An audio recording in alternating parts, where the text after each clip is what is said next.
আমরা ফিতরা টাকা দিয়ে দিলে যা আদায় হবে কিনা, নাকি খাদ্যই দিতে হবে, এটা নিয়ে আমরা বিশেষ করে যেইভাবে কড়াকড়ি করি এবং যেভাবে বাড়াবাড়ি করি, এটা কোনো কোনো ক্ষেত্রে সীমালঙ্ঘনের পর্যায়ে চলে যায়। এটা আমাদের করা উচিত না। যেখানে ইমামদের, ফকিহদের, মুস্তাহিদগণের একাধিক গবেষণা আছে, একাধিক মত আছে, এবং বিশেষ করে দানের ক্ষেত্রে একটা গুরুত্বপূর্ণ মূলনীতি হলো গরিবের জন্য কোনটা বেশি উপযোগী সেটা মাথায় রাখা। আমি সৌদি আরবে দেখেছি, সেখানে সাধারণত সবাই খাদ্য দিয়েই দেয়, নগদ টাকা দিয়ে দেওয়ার কালচার নাই, কারণ সেখানকার উলামা ইকরামের ফতোয়া হলো নগদ টাকা দিয়ে আদায় করলে ফিতরা আদায় হবে না। তো যার কারণে তারা খাদ্য দিয়েই দেয় সবাই।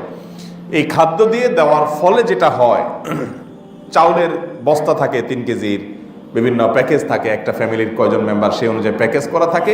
সকল সুপার শপে রমজানের শেষের দিকে, শেষ 10 দিন এসে এই ফিতরার চাউল ভরে যায় সব দোকানগুলোতে, মানুষ কিনে কিনে সেগুলো দেয়।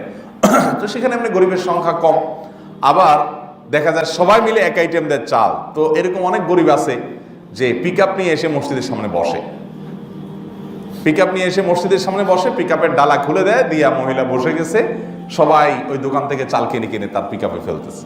তো পিক আপটা ফুল হয়ে গেল, সে বাসা যায় নামায় আনতেছে, আইনে আবার পিক আপ নিয়ে বসছে। তো পরে দেখা গেছে এত চাল কি করবে সে। তো ওখানে প্রবাসী বাঙালি ইন্ডিয়ান যারা থাকে, তারা দেখা যায় ওই দানকারী হয়তো 20 রিয়াল দিয়ে চালটা কিনে দিল, ওই মহিলা সেটা 5-7 রিয়াল 8 রিয়াল যা পাইলো বিক্রি করে দিল।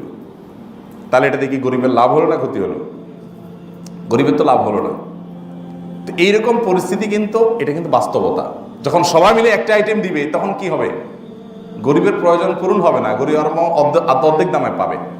তো সেই বাস্তবতা মাথায় রেখে যদি মূল্য দিয়ে, টাকা দিয়ে ফিতরা আদায় করা হয়, অনেক ইমামদের মতে আদায় হবে, ইমাম আবু হানিফা রাহমাতুল্লাহ সহ আরো অনেক ইমামদের মতে আদায় হবে।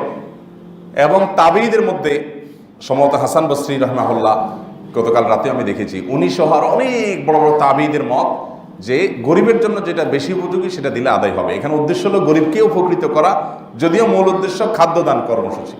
কিন্তু যদি আপনি সরাসরি খাদ্য দিতে পারেন, তার কি নিড আছে সেটা জেনে আপনি খাদ্যটা দিতে পারলেন, তো সেটা হলো সোনার উপর সোহাগা, সবচেয়ে বেটার, যেটা আমি নিজে করার চেষ্টা করি।